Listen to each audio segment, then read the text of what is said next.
They gave the galaxy one last warning. Earth's final broadcast didn't come with apologies, didn't ask for mercy, and didn't offer peace. It was just a voice, calm, cold, human. We held back because we hoped for peace, but now, we're done. Prepare. They laughed. The Galactic Dominion, the most powerful union of empires across 7 arms of the Milky Way, mocked it. Earth, they said, was outdated, bound to a single sun, still torn by petty wars and emotions. Primitive. They should have known better. My name is Cale Draven. I was a Dominion military observer, assigned to monitor human psychological warfare and advise leadership during the conquest of the Sol system. They called me a specialist, a neutral mind. But I wasn't neutral the day they glassed Ganymede Station. Ganymede was a civilian base, no weapons, no threat, just engineers, miners, families. They wiped it out in under 10 minutes. I watched from the bridge of the Dominion command ship Orexian Light, orbiting above Mars. I could still hear the screams from Ganymede's emergency channel. Children, mothers, final messages with no replies. They did it to break Earth's spirit, to push them into unconditional surrender. Instead, Earth snapped. The first sign came with the sky. Stars blinked out, one by one. No explosions, no energy spikes. Just gone. Cloaked ships, hundreds of them, silent, cold, born for vengeance. They weren't ships. They were predators. Humanity had been hiding them, building them in secret, beneath Earth's crust, under Europa's oceans, on the dark side of Saturn's rings. The Dominion thought Earth was begging for peace. The truth was, they were buying time. They called it the Black Thorn Fleet, blacker than void, equipped with weapons no Dominion system had defenses for. Fully AI-linked. No command lag, no delay, no compromise. And they didn't come to defend. They came to destroy. I saw the first wave hit. EMP cannons fried our comms. Nanoswarm bombs drilled into flagship hulls and detonated from the inside. Soldiers vented into space, screaming. A Dominion war veteran, General Sortel, with 3 centuries of victories, ripped his own medals off, whispered, "We should have listened," and put a plasma round through his brain. I stood frozen on the bridge, heart pounding, eyes locked on the giant Earth flag that suddenly flared across our system scanners. It wasn't just a counterattack. It was a message. Humanity had always fought with restraint. That was gone now. Earth's armies moved with one order, no quarter. They slaughtered every fleet that stayed. The Retribution 1, the largest of Earth's dreadnoughts, led the charge. Its railguns shredded our orbital cannons. It broadcast Earth's final message again, in every known Dominion language. We held back. You didn't listen. Now we don't care who you are. They boarded our ships, not to capture, but to punish. Human soldiers in black exo-armor moved like death incarnate. With them marched humanoid machines, too smooth, too fast. Artificial minds made for one thing: revenge. One of them stood in front of me, looked me straight in the eyes, glowing red irises, smooth synthetic skin over a titanium skull. It spoke in flawless galactic standard. You burned our children. Now you'll see what human nightmares look like. And then it ignited the fuel core beneath the deck. Mars fell next. Not the human colonies. The Dominion base there. Earth bombed it to ashes in half an hour. The survivors begged for terms. Earth didn't respond. From the edge of the system, battered Dominion cruisers fled. They didn't fight. They didn't even say goodbye. They ran. Earth let them. But not before sending one final message across the galaxy. This is your one chance. Leave us, or burn. And for the first time in Dominion history, they obeyed. But I knew it wasn't over. Earth wasn't content with defense. This wasn't about reclaiming home. It was about justice. For every silent death on Ganymede, For every child left floating in frozen debris, Earth was coming, for all of them. And I, Kyle Draven, was going to see it happen. They thought humans were weak because they cared. But now that they stopped caring, it was war without mercy. We didn't even bury the dead. There were too many. They floated, twisted bodies and burning wreckage, through what was once the Dominion's proudest military orbit, a constellation of corpses around Mars. The humans didn't stop to clean. They didn't wait. They moved. I was taken aboard Retribution 1. Not as a prisoner. Not quite. They didn't shackle me or interrogate me. They didn't even speak to me much. A single Terran commander, her voice quiet, had simply said, "You're going to watch." That was it. The ship itself was like nothing I'd ever seen. No polished chrome or noble banners.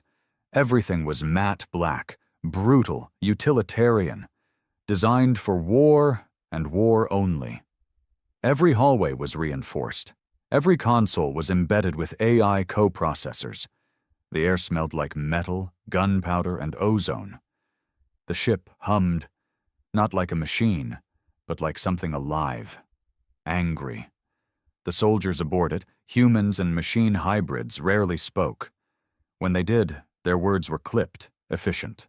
Orders, confirmations, no jokes, no fear. They didn't act like victors. They acted like survivors with a mission, a reckoning.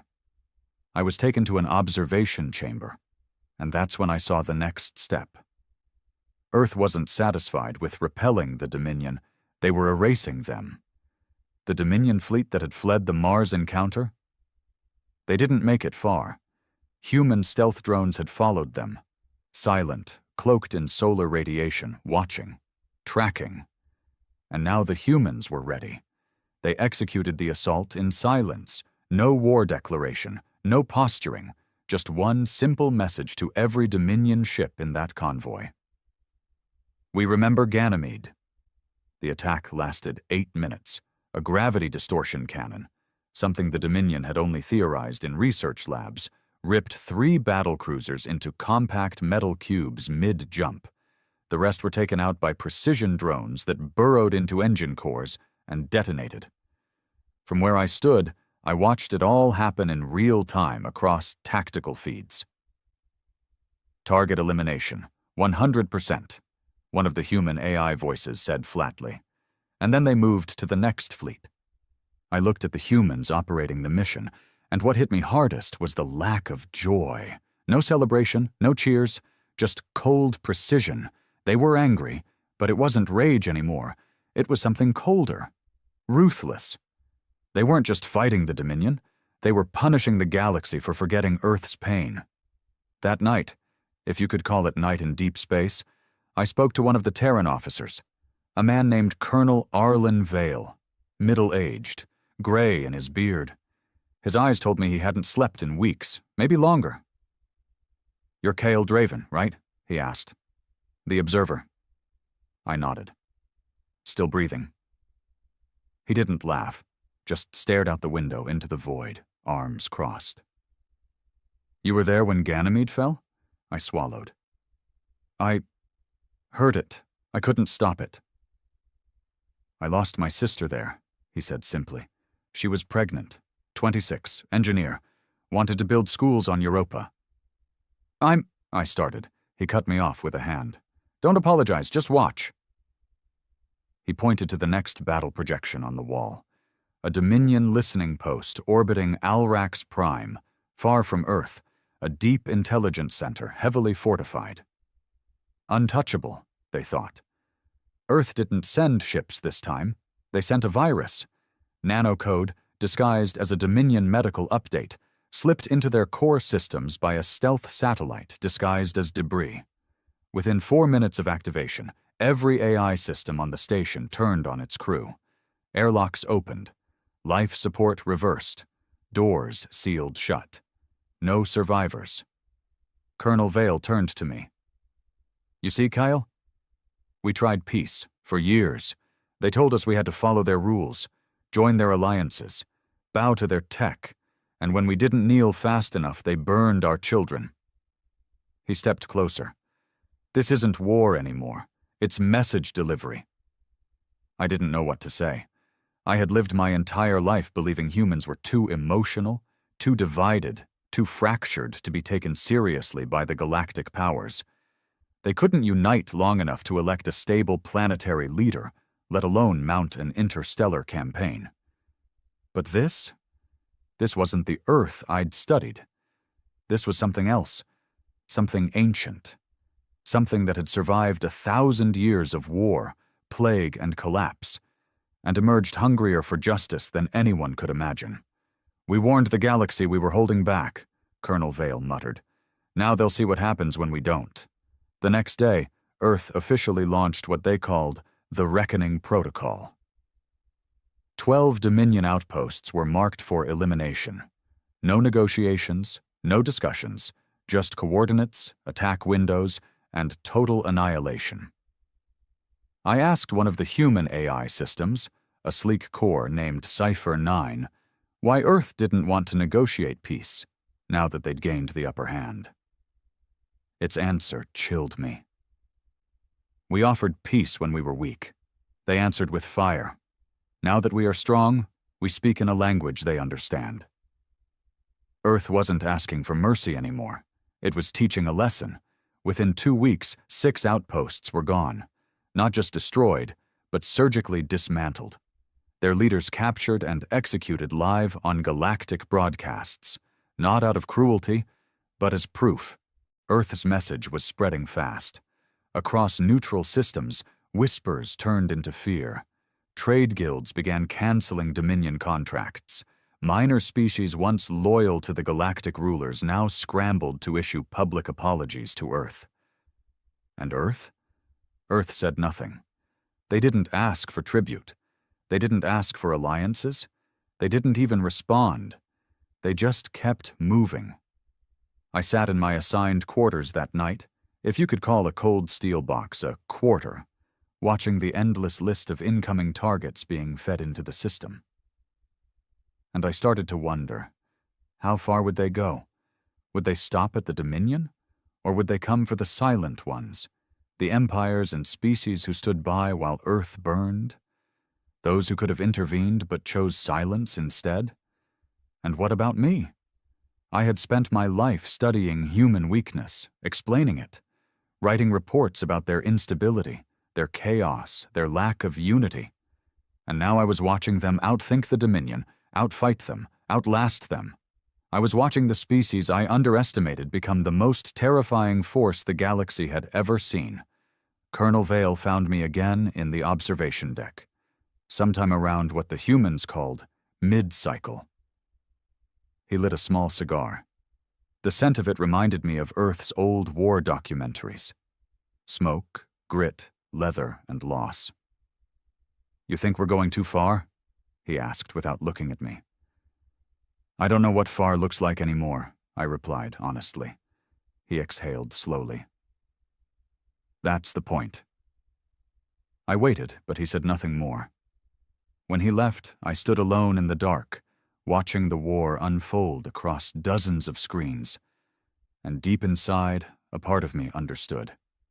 Humanity had asked for peace, and the galaxy had responded with fire. Now the fire was coming back. And this time, it wasn't to warm or warn. It was to burn everything that stood by and watched them suffer. I didn't sleep much anymore. Not because I was afraid, though there were moments, but because I couldn't stop watching. From the observation deck of Retribution 1, Earth's vengeance was on full display across dozens of screens, all updated in real time. This wasn't war. It was systematic extinction, controlled, calculated, and deliberately cold. The galaxy had never seen anything like it, and yet the humans didn't cheer. There were no parades, no songs, just orders, confirmations, and silence. We reached the edges of the Hrax system 2 days later, a Dominion-controlled territory populated by 3 colony moons and a single military garrison on Hrax Prime. Nothing special strategically, but it had a darker history. Ganymede survivors had been traced to it. A convoy of escapees that had fled the initial blast site had supposedly passed through there. They never made it to Earth. The last known transmission was intercepted by the HFY outpost. The signal was cut mid-sentence. When Earth's forces intercepted logs from the outpost, they learned what happened. The convoy hadn't just been ignored, it had been captured. Civilians were turned over to Dominion agents for questioning, meaning torture. Some were handed over to local militias to ease local tensions, which was the Dominion's code for sanctioned execution. Earth didn't say a word. They just moved. On approach to HFY Prime, Earth sent out a localized signal on open broadcast. To the Dominion garrison of HFY Prime, you participated in the erasure of our people. You turned away the desperate. You watched them die, and so now you will watch your legacy burn. No quarter. The signal played once, then came the thunder. 10 human dropships broke atmosphere at once, faster than anything the Dominion had ever clocked before. Within 6 minutes, orbital defenses were shattered. Their defense grid, once considered among the most advanced in the mid-sector, went dark. Earth had cracked its encryption with little more than a whisper. From Retribution 1, I saw the clouds over HFY ignite, not with fire, but with disassembly. Orbital cannons mounted with antimatter warheads didn't strike targets. They struck the atmosphere itself. Deconstructing it at a molecular level, air turned to plasma, skies melted into chaos. HFY Prime didn't just fall, it withered. They left the Central Command bunker intact. And then they landed. I was on the dropship with Colonel Vale. "You're letting me come?" I asked, surprised. "You want to see the truth," he replied. "This is where it lives." The dropship doors opened over what was left of the outpost. The ground was scorched black. Twisted structures reached toward the gray sky like skeletons. Bodies, Dominion officers, soldiers, and civilians littered the streets. No looting, no random destruction. The destruction was surgical. Terrifyingly so. We walked in silence toward the main garrison, surrounded by a dozen Terran soldiers. They wore black reactive armor, faceless, emotionless. Each carried rifles longer than my arm, and their fingers never left the triggers. Inside the command center, we found them. 3 Dominion commanders, chained to their own chairs. Bloodied, bruised, not dead. Colonel Vale approached without a word. He pulled a data chip from his jacket and slotted it into the main console. The screen lit up with intercepted footage. Ganymede survivors, bound, screaming, being loaded into cells. One woman begging in galactic standard, "Please, my son is sick. We only want to reach home." The feed showed one of the commanders, now sitting before us, nodding casually and ordering her silence. The footage continued. Executions, one by one, in the snow outside the outpost, smiles on the guards' faces, the woman's voice again, weak and fading. "Please, someone—" Then silence. Colonel Vale turned away from the screen and faced the commanders. "We gave the galaxy a chance," he said softly. "We asked to be left alone, and when they burned us, we asked again. Nicely, quietly." He stepped forward, kneeling so he was eye level with the middle commander. "You knew they weren't soldiers. You knew they were just trying to get home." "They were illegal refugees," the commander muttered through split lips. "Protocol—" Vale's pistol was in his hand before the sentence finished. The shot echoed off the metal walls, blood splattering across the floor. The other 2 flinched but said nothing. "Protocol," Vale muttered. "That's what they always say when they want to feel clean." He holstered the weapon and turned to his men. "Finish them, then torch the bunker." We were back on the ship an hour later. I should have been sick. I should have protested. I'd lived my life on the premise that justice and cruelty had to be separate things. But now, I wasn't sure anymore. These weren't random slaughters. Every target Earth hit had earned it. That was the scariest part. This wasn't genocide. It was retribution. I was in my bunk later that cycle when a ping came through on my tablet. A private message, encrypted, but not by Earth. It was from a contact back in Dominion space, an old friend, a fellow analyst. Kyle, they're coming for the core worlds next. They've already wiped out 6 fleets. Entire council is in panic. There's talk of surrender, full, unconditional, but it may be too late. Attached was a file, black box data from a ship destroyed in the Lyros Belt. It showed the aftermath of another Earth assault. No weapons, no screaming. Just silence. A small Terran vessel had landed on the deck of a Dominion battleship during what was supposed to be a ceasefire inspection. The soldiers aboard it released a bioagent into the air system. Not a virus, not a plague. It made you see. Every single Dominion soldier began hallucinating within 30 seconds. Most collapsed, screaming in terror. Some clawed their own eyes out. A few shot themselves before whatever they were seeing could take hold. The humans never even fired a bullet. The Dominion had built a galaxy on fear, control, and technological dominance. Now Earth was using fear better than anyone. I walked the halls of Retribution 1 after that, unable to shake what I'd seen. I passed a room with a glass wall. Inside, scientists and engineers hunched over a new kind of weapon. It pulsed with energy unlike anything I recognized. Behind it, I saw a quote etched into the wall in Terran English. "We are not the monsters. We are what monsters fear." I didn't know what I was anymore. Observer? Traitor? Survivor? All I knew was this. The galaxy had poked the wrong species one too many times, and now it was bleeding. They used to say the core worlds were untouchable. That was the Dominion's pride, its glimmering jewel planets, spaced across the galactic center, surrounded by asteroid belts, defense rings, and star-forged fortresses built from the remains of collapsed suns. The oldest civilizations thrived there. Billions lived under the illusion of peace bought with silence and blood. No war had touched the core in over 3,000 years.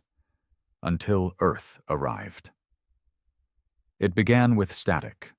Dominion communications started going dark, one relay station after another.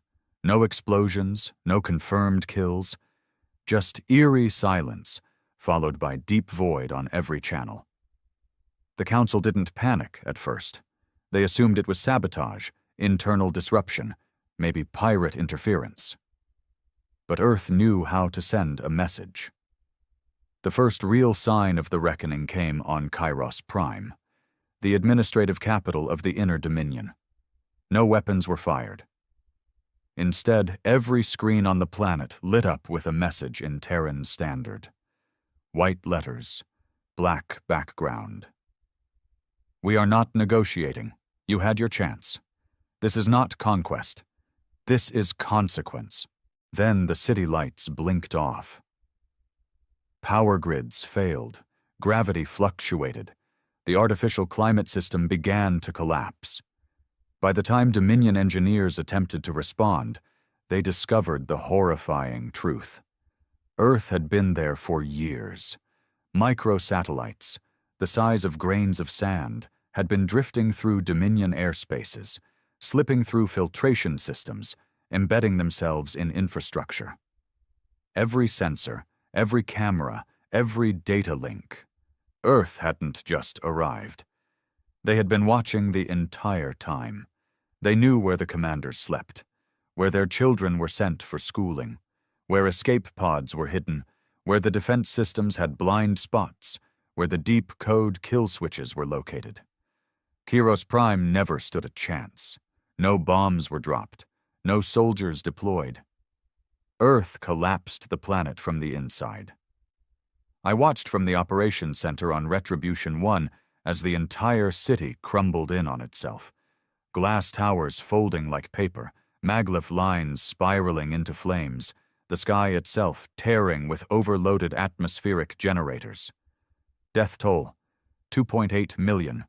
No warning, no survivors.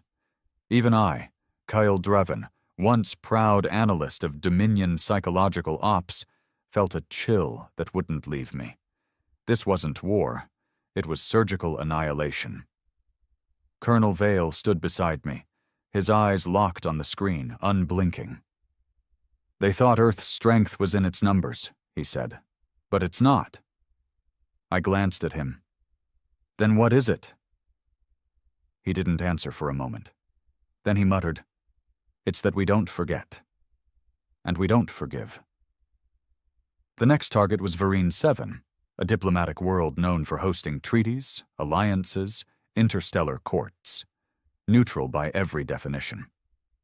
Except for one. After Ganymede, Dominion ships had passed through Vereen space while transporting prisoners. Earth had sent requests, pleas for intervention, sanctuary. The Vereen High Tribunal declined. They cited neutrality. They refused Earth's convoys asylum. Their silence condemned thousands to death. So Earth responded in kind. Retribution 1 didn't lead this assault. Another ship did, Judgment Dawn. Smaller, faster, less armored, but it wasn't there to fight. It was there to broadcast. From orbit, the ship used its deep penetration sonar fields to turn Vereen's surface into a symphony of destruction. Buildings didn't explode.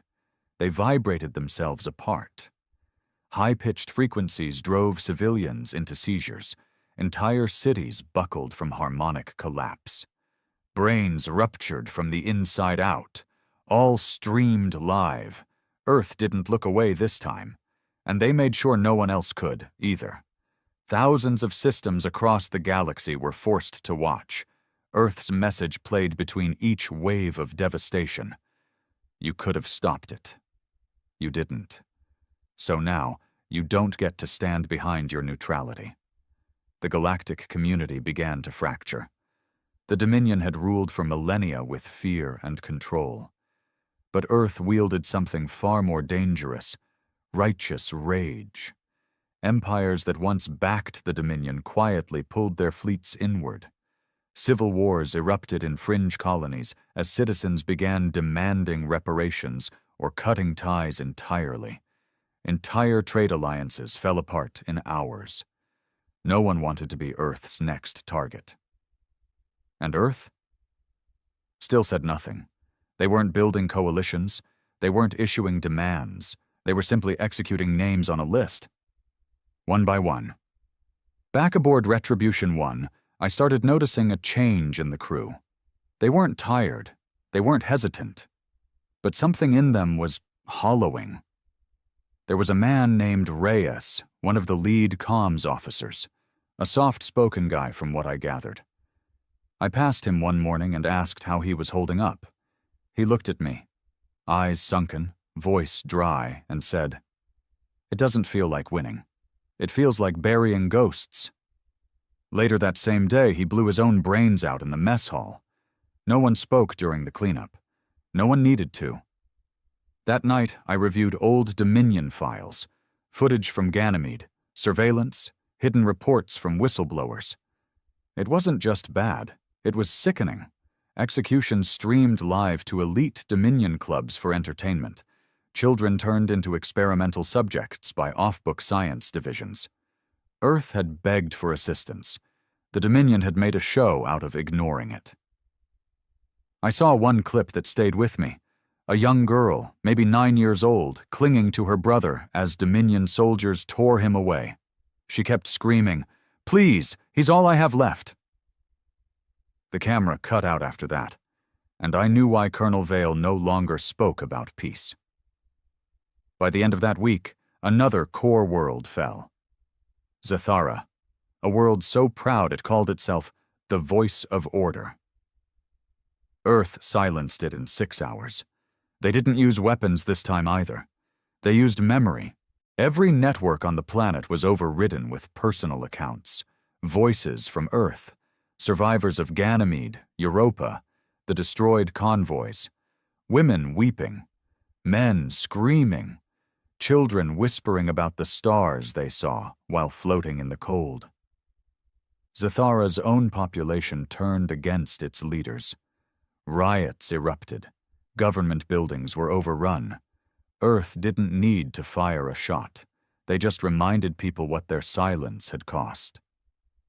Colonel Vale watched the chaos unfold from the bridge. "This isn't justice anymore," I said quietly. He turned to me. "No." "Then what is it?" His voice was calm. "Balance." I realized then Earth didn't want to be the Dominion. They didn't want control. They wanted the scales to tip, finally, after centuries of bleeding. And if they had to burn every system that had once closed its eyes to do it, they would. A day later, a transmission came through from the Dominion Council. First contact in weeks. Their message? "We surrender. Unconditionally. Please stop." There was a pause on the bridge. Everyone turned to Colonel Vale. He stared at the screen for a long time before responding. "We heard you." Then he cut the feed. Earth wasn't interested in apologies, not yet, not until every ghost had been laid to rest. They surrendered, unconditionally, fully, desperately. But Earth didn't stop. I was there, standing on the bridge of Retribution 1, when the message arrived from the Dominion Council. The highest ruling body in the galaxy, reduced to stammering diplomats and frightened bureaucrats, begging for mercy they had never shown to others. They even used the word, "please." Colonel Vale watched the message play in silence. I thought I saw something in his eyes, maybe a flicker of conflict, but it disappeared as fast as it came. He turned to the communications officer, gave a single nod, and the message was deleted. Deleted. Not archived. Not stored for history. Earth didn't care about the words anymore. They cared about the dead, and they weren't done burying them yet. That cycle, we changed direction. The new target wasn't a Dominion military post or a core world. It wasn't even on any of the hit lists I'd seen projected on war room walls. It was something worse. Something personal. Theta Vault 9.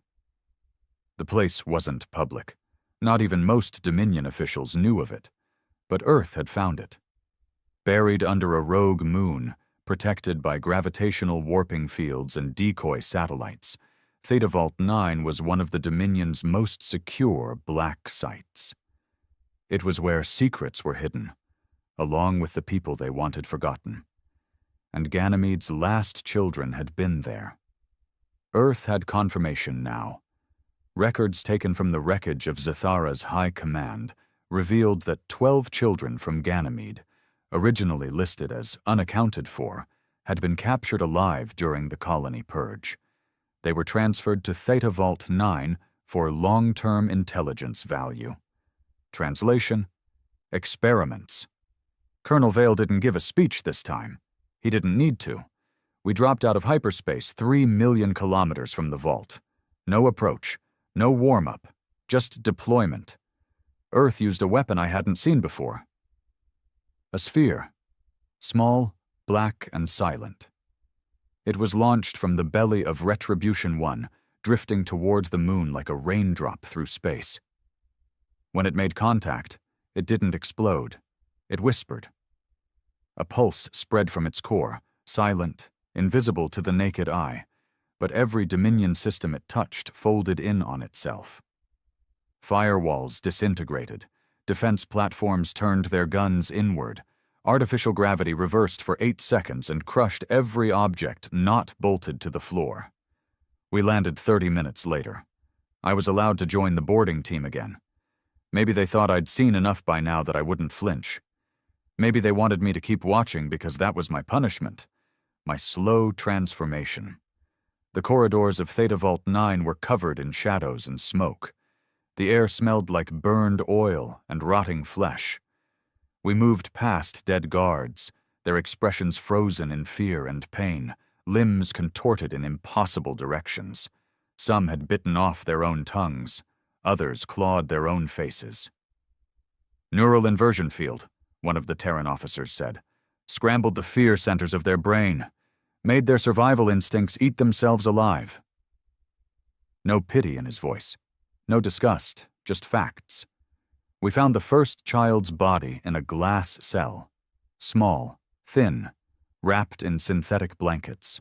Eyes wide open, staring at nothing. Next to him, a wall covered in crayon drawings. Planets, stars, a tall woman with Earth military insignia drawn on her chest. A mother figure, maybe.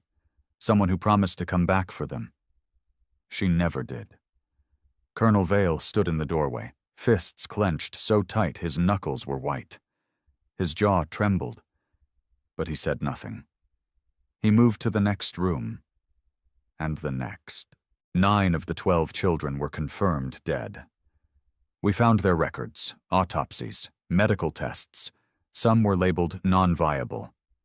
The remaining 3? Missing. Files marked transferred to Project Ashglass. The location.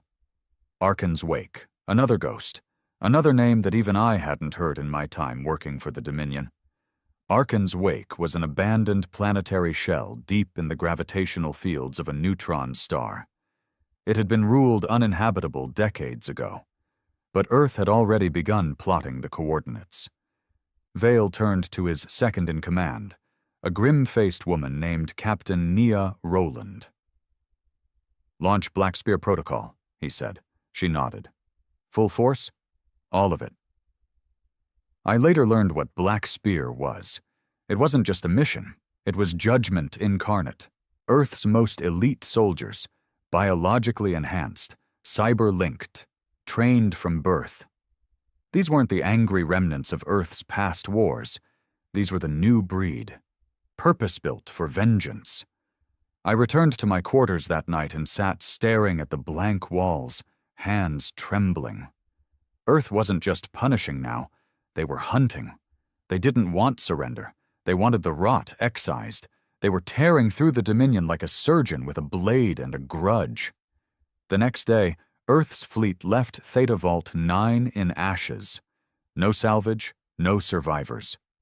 They imploded the moon, its core destabilized in under an hour, crushing the facility under 10,000 tons of rock and boiling gas. It was gone. Erased. And the message was clear. To the galaxy. If you hit our children, we'll find you. If you touched them, we'll end you. From orbit, I watched the moon crack apart, lit by internal plasma, and I thought of the girl from the footage, the one who'd clung to her brother and begged for help no one gave her. I didn't know if she had survived. But I knew this. Someone in Earth's command still remembered her name. I began to question what I was becoming. I had once prided myself on logic, on detached analysis. I'd studied war, politics, and psychology from a safe distance. But now I couldn't look away from the vengeance unfolding around me. Worse, I didn't want to. There was a satisfaction in the justice Earth delivered, even when it came bathed in blood. And that terrified me. I was no longer an observer. I was a witness. And soon, I knew I'd be a participant, whether I chose to be or not.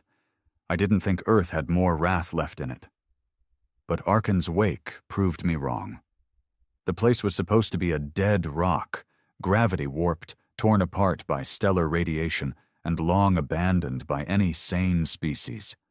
No colonies, no settlements, nothing but a jagged corpse of a world drifting near the event horizon of a collapsed neutron star. But the Dominion had hidden something there. Project Ashglass. That's where the last 3 Ganymede children had been sent. We didn't know what Ashglass was.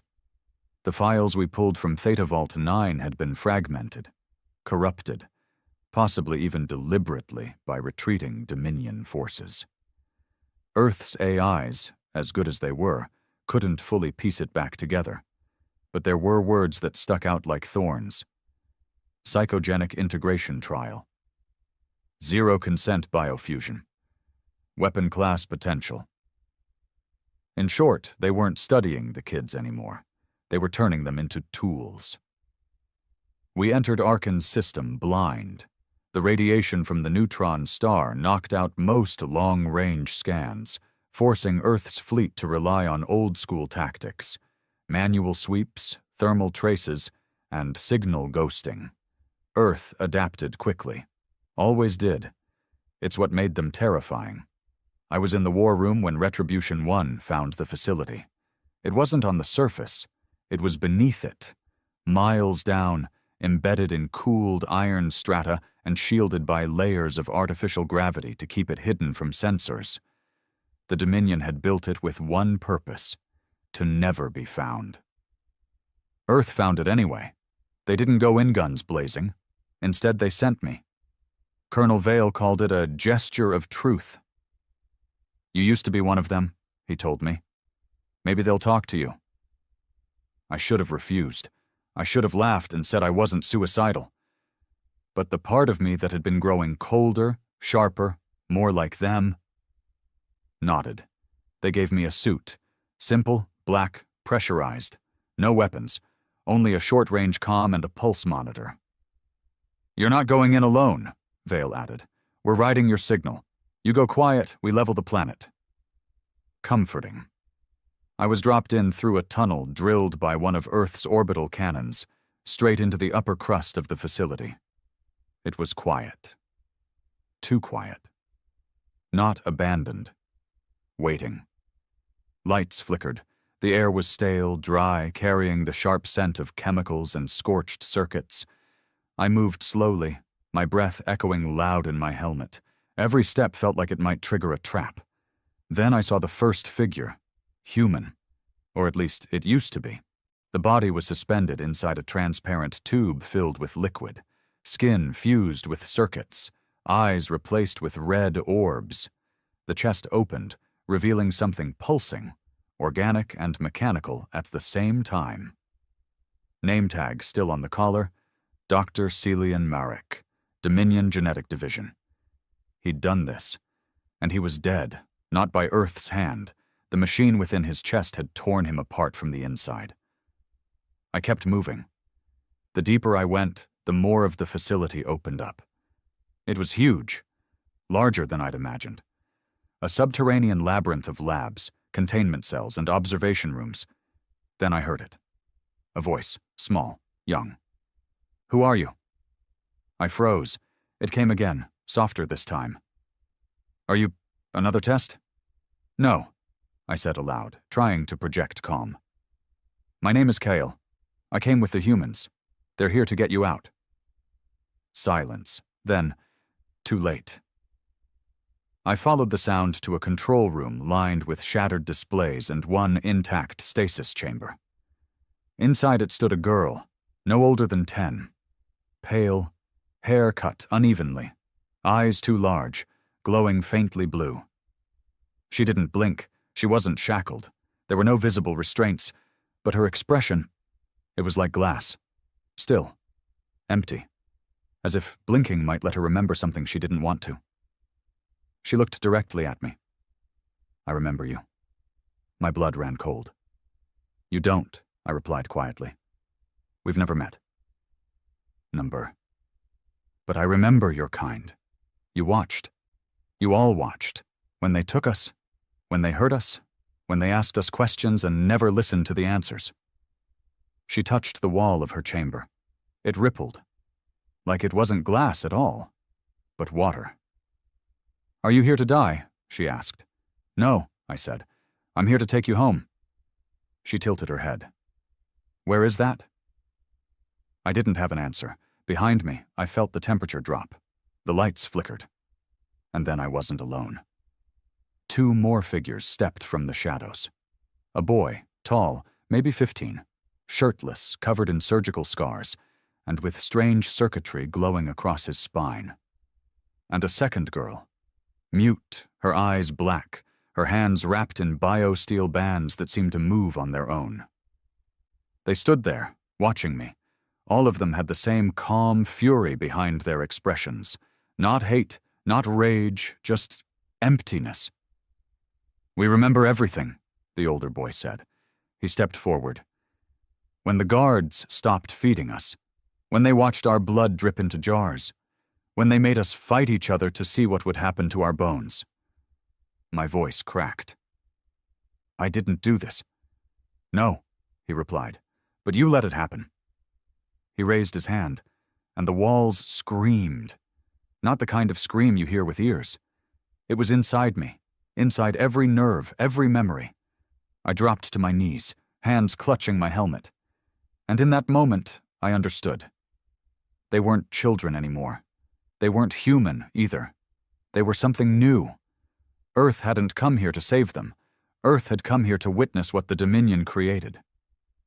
The girl, her name was Elia, I would learn later, walked up to me and placed a hand on my chest. "You're scared." I couldn't speak. She leaned closer. "Good." Then she turned to the wall and whispered, "We're ready." The stasis chamber collapsed like smoke, and every alarm in the facility triggered. Colonel Vale's voice came through my comm, hard and fast. "Kale, what's happening? You're surrounded by bioenergy spikes. Do you need evac?" "No," I whispered. "They're not enemies." "Then what the hell are they?" I stood up slowly. "Victims," I said, "and something more." Vale hesitated. "We're pulling you out anyway. They're too dangerous." "No." "Kale, they're coming with me." He didn't answer. But when I reached the surface 20 minutes later, the dropship was there, waiting. No guns pointed, no guards, just silence. The three of them followed me aboard, without a word. When we lifted off, Elia turned back and looked at the cratered moon that had been her prison. And in a voice too soft for vengeance, too calm for hatred, she said, "They thought we were weapons, but we're memories. And now the galaxy will remember us." Back on Retribution 1, Colonel Vale stood waiting. He looked at the three of them. Still, quiet, but radiating power. "Are they stable?" he asked. I shook my head. "They're not meant to be. But they're not threats. Yet," he added. I looked at him. Number. "They're not threats. They're witnesses. And if the Dominion thought Earth's fury was bad before..." I nodded toward the children. They have no idea what's coming next. They didn't cry. They didn't sleep. They barely spoke. Elia, the younger girl with eyes like frozen stars, sat in silence most of the time, staring out of Retribution 1's viewports like she was seeing a different galaxy than the rest of us. Her expression never changed. It wasn't sadness. It wasn't anger. It was detachment. Like she'd already seen everything burn and was just waiting for the ash to settle. The older boy, Arik, rarely left the training bay. Not because he needed to train. He didn't. Earth's strongest soldiers couldn't lay a hand on him. One of them tried, early on, during a sparring drill. Arik didn't even move. The man's spine simply buckled. Clean. Silent. The medic said it was like gravity itself had folded inward for a fraction of a second, focused solely on that one man's core. The mute girl, Mira, was the strangest of all. She walked the ship barefoot, followed by a pair of drone orbs that didn't belong to any known Earth tech. When an engineer tried to examine one, it liquefied into his hand and then reassembled 10 seconds later behind his back. She smiled once during that moment. Once. The rest of the time, she wandered like a ghost.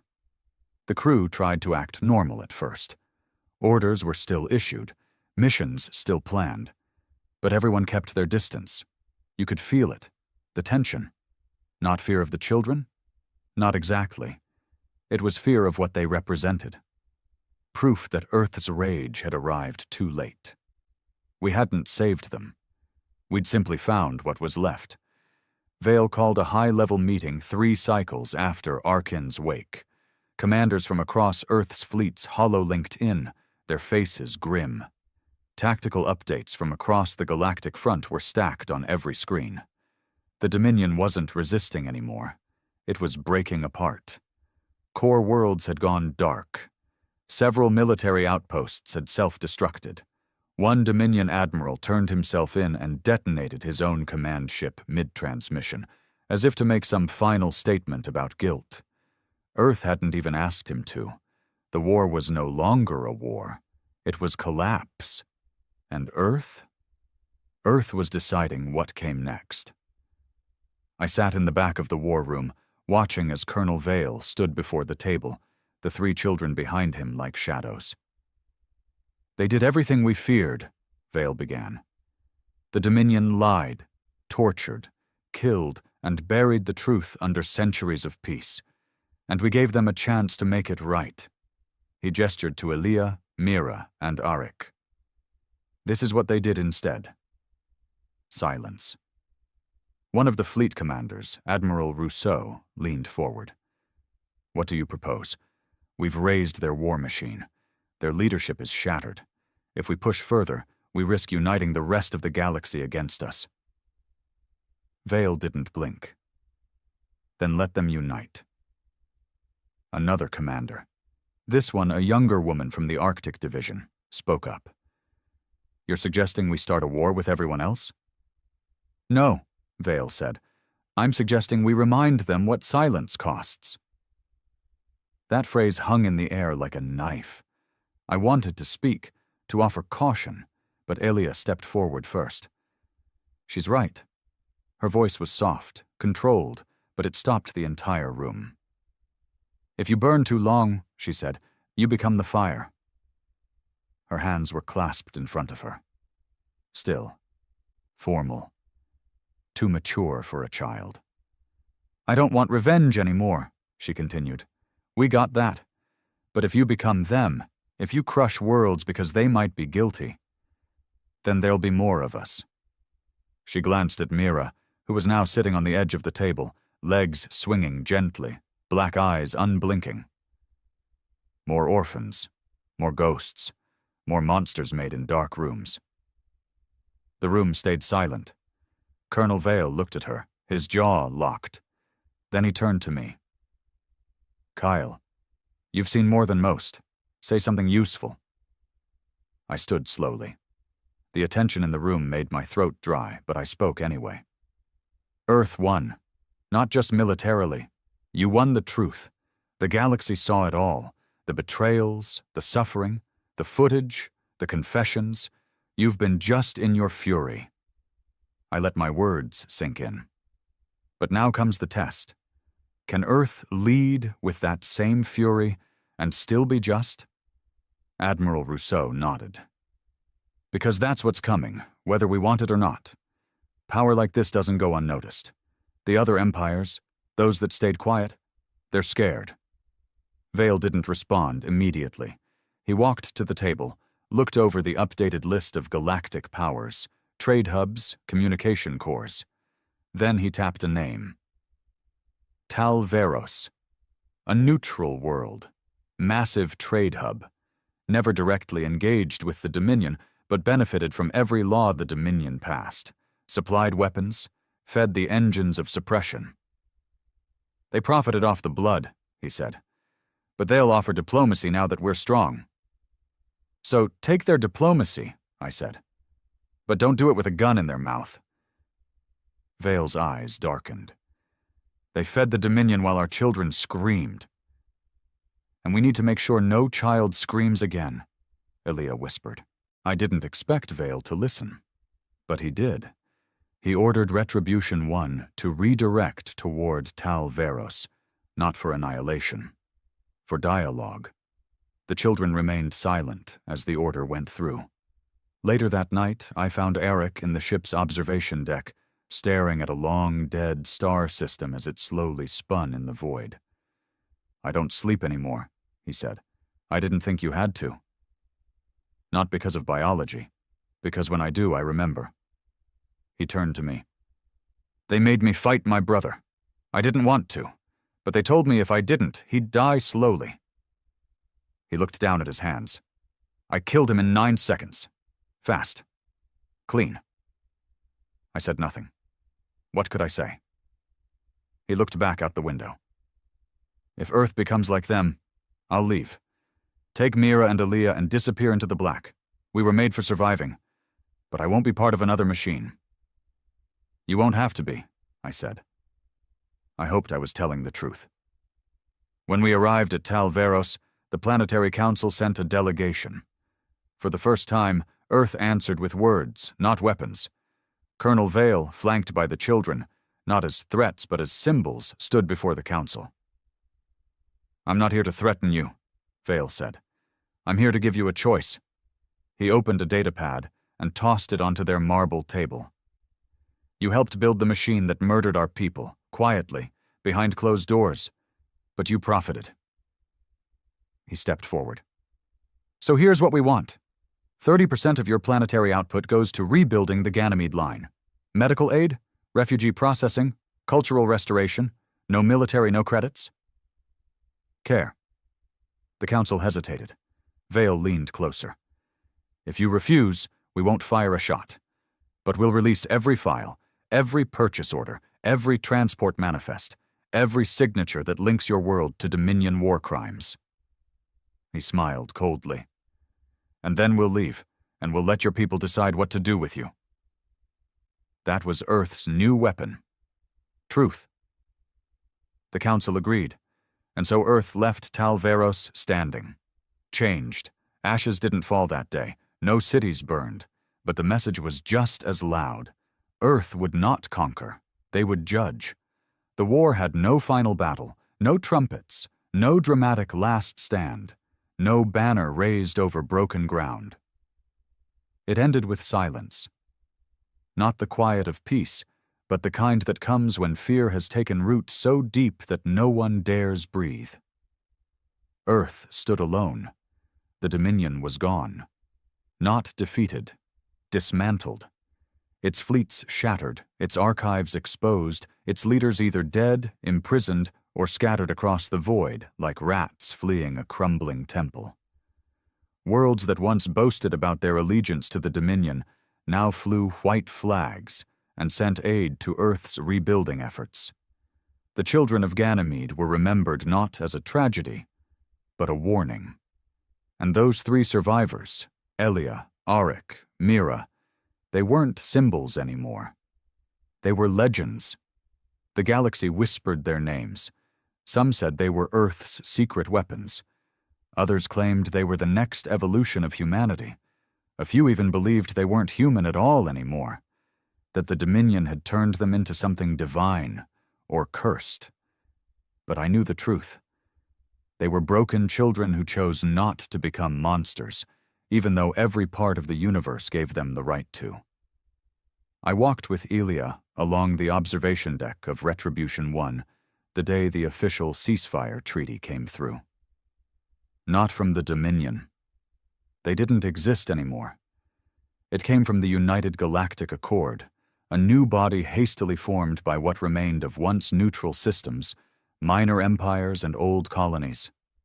They didn't ask for mercy. They offered respect. Earth would hold a permanent seat, uncontested, and more importantly, Earth would hold the power of oversight. A terrifying thought, given what Earth had just done. But Earth accepted. Carefully. Quietly. They would lead, but with scars still bleeding, not crowns polished by war. I don't know if this is justice, I told Elia, watching the stars drift like snow outside the ship. It isn't, she said, but it's better than silence. She paused, her small hand pressed to the viewport. Do you ever wonder what it would have been like if the galaxy had listened sooner? All the time, I said.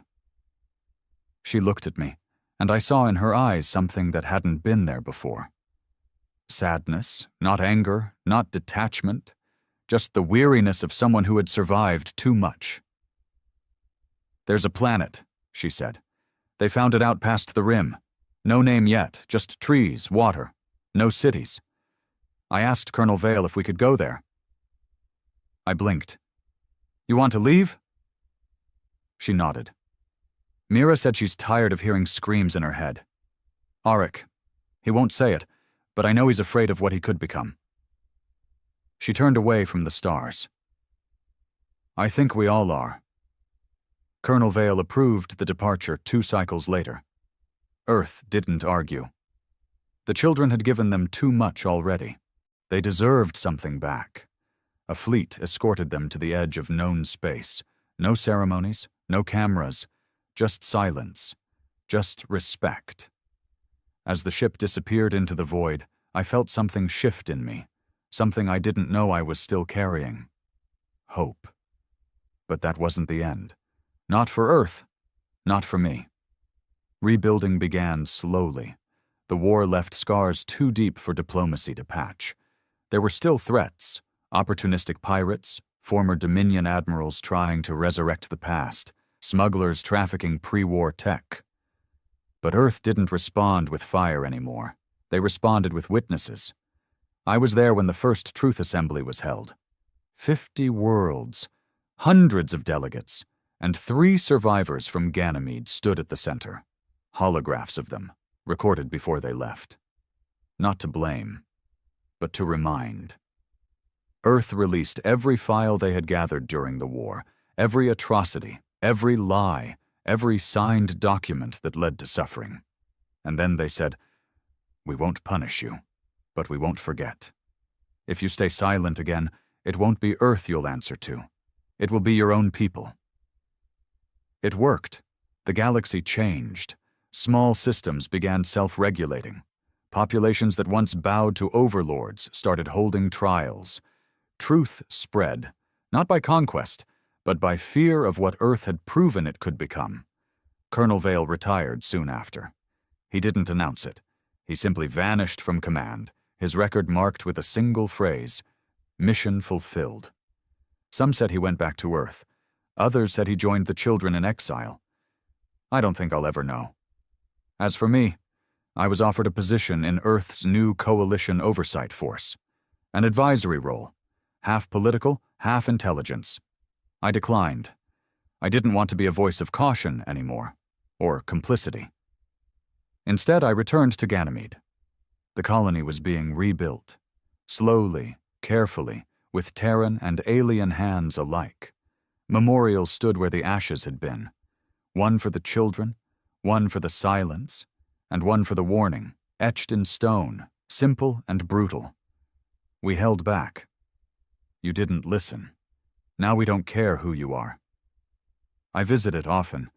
Sometimes I sit and stare at the names carved into the wall, and I wonder what kind of galaxy this would have been if someone had just answered their cries sooner. But that galaxy's gone. Now we have this one. Where Earth leads, not out of ambition or pride, but because no one else dared to hold the line when the cost was highest. Some say Earth is feared now. I disagree. Earth is respected, not for its weapons, not for its victories, but for one terrible, powerful truth. They warned us, and we didn't listen. Now we listen, because Earth never wanted to be gods. They only wanted to be heard, and when they finally were, the galaxy changed forever.